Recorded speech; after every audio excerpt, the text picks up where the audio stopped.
Before the first star lit the darkness, before galaxies spiraled across the cosmic sea, before time, before space, before matter, energy, atoms, planets, or life. There was nothing, at least nothing as we understand it, no space to contain anything, no time for anything to happen, no forces, no particles, no laws of physics, no up or down, no before or after. And then, in a moment, science struggles to describe but never stops trying to understand. Something happened, a cosmic event of unimaginable scale, a birth of everything from nothing. This is the story of the Big Bang, the beginning of our universe, the moment that set everything into motion, the moment that made every star, every planet, every mountain, every tree, and eventually, you. This is the story of how existence itself began, the story of life, the grand journey.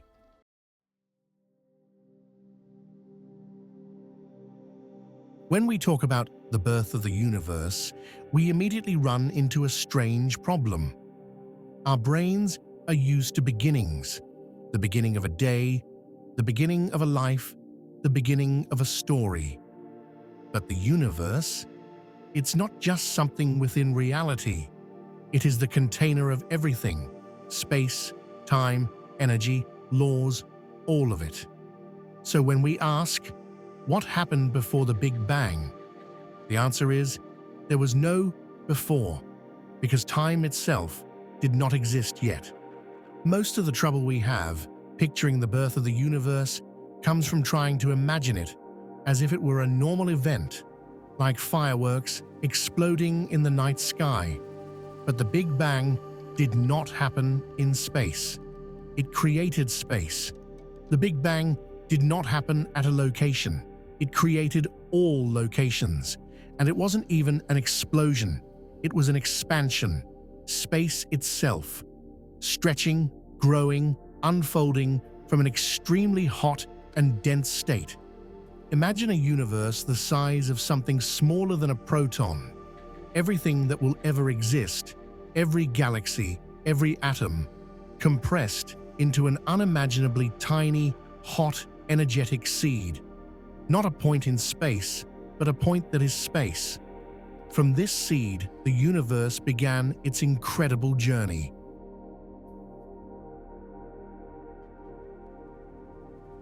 The exact instant of the Big Bang, the moment marked as time equals zero, is still a mystery. Our current physics cannot describe it. Equations break, concepts fail. But we can describe what came immediately after. 10 to the minus 43 seconds, the Planck epoch. This is the smallest meaningful slice of time. During this unimaginably tiny moment, temperatures reach 10 to the power of 32. Kelvin quantum gravity dominated space-time itself, fluctuated violently.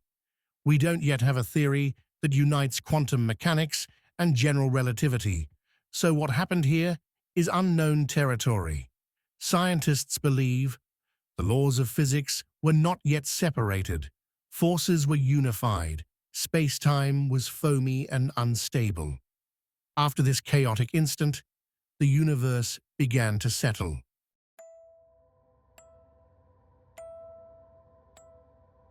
As the universe expanded, its temperature dropped just enough for things to begin separating out.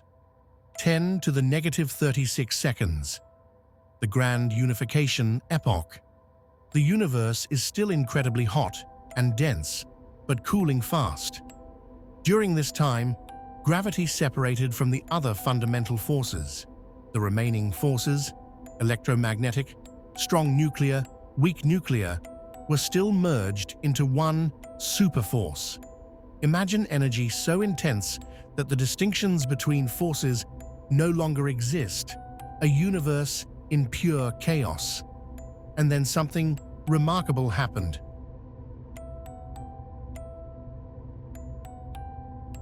Suddenly, and for reasons we still don't fully understand, the universe underwent inflation, a mind-bendingly fast expansion.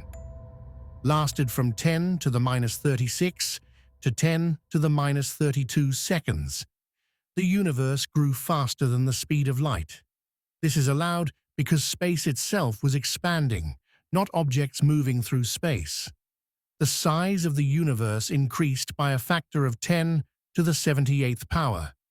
Tiny quantum fluctuations were stretched to cosmic scales. These fluctuations became the seeds of everything: stars, galaxies, clusters. The cosmic web without inflation, the universe would be smooth and uniform, with no structure, no stars, no galaxies, no life. Inflation ended as suddenly as it began, dumping enormous energy into the universe and heating it again, but this time not to its original temperature. Now the universe was ready to begin forming matter.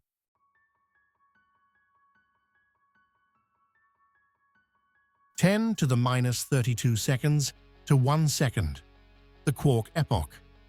The universe was now a hot soup of quarks, gluons, electrons, neutrinos, photons, temperatures. Trillions of degrees, quarks are the building blocks of protons and neutrons. But it was still too hot for them to combine. Instead, everything existed in a plasma, a chaotic sea of particles colliding at incredible speeds.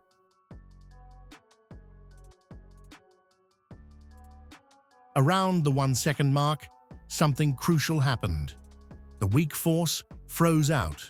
This allowed neutrinos to decouple, forming the cosmic neutrino background, protons and neutrons to begin stabilizing matter, and antimatter to collide. Most matter and antimatter annihilated each other. Thankfully, for reasons not yet fully understood, there was slightly more matter than antimatter, just a tiny imbalance, about one extra particle of matter for every billion. That tiny leftover fraction is what makes up all galaxies, all stars, all planets, you. If that imbalance were different by even a little, the universe would contain nothing but radiation.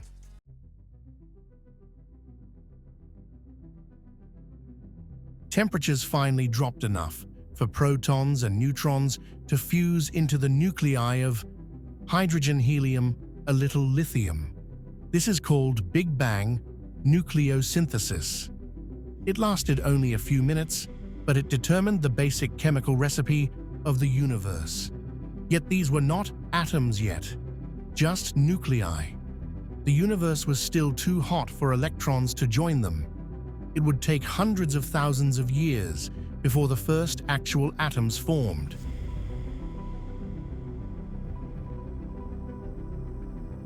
For almost 400,000 years, the universe was a glowing fog of particles and light. Photons constantly bounced off free electrons. The universe was opaque, but as expansion continued, temperatures fell to about 3000 Kelvin, cool enough for electrons to bind with nuclei. This event is called recombination. Hydrogen and helium atoms formed. Light could finally move freely. That light is still traveling today as the cosmic microwave background, CMB. It is the oldest light in the universe, a baby picture of everything.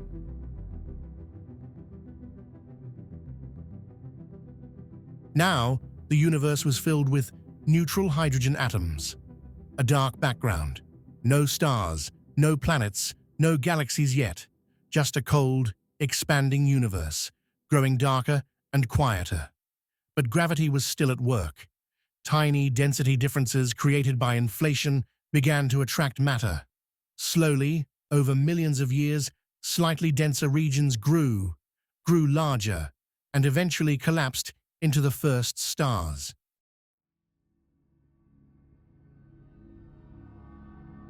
"100 to 250 million years after the Big Bang.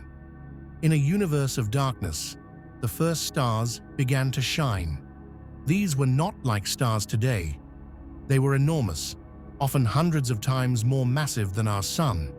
They lived fast, died young, and burned incredibly bright. Called Population 3 stars, they rionized the universe, created the first heavier elements, carbon, oxygen, iron, etc., exploded as supernovae. Their deaths seeded the universe with the elements necessary for planets, moons, oceans, atmospheres. Life without the first stars, life would be impossible.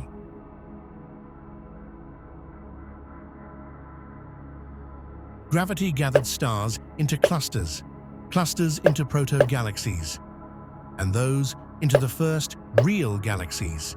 These galaxies were chaotic, clumpy, colliding, irregular, forming stars at furious rates. Over billions of years, they evolved into the beautiful spirals and ellipticals we see today. One of these galaxies, formed about 13.3 billion years ago, would eventually become our home, the Milky Way.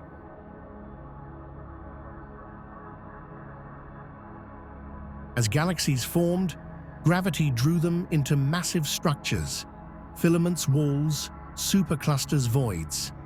The universe developed a gigantic structure resembling a three-dimensional web, the cosmic web. This is one of the largest patterns in existence. Galaxies live on the strands of this web. Empty voids stretch for millions of light years. The structure of the universe, its skeleton, comes from inflation, gravity, dark matter, invisible but dominant, expansion of space.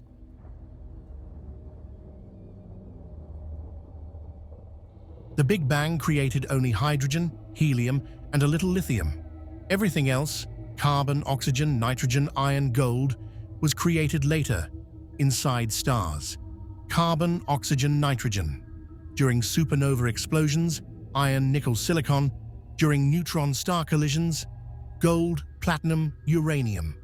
Every atom in your body heavier than hydrogen was forged in a star. You are literally made of stardust.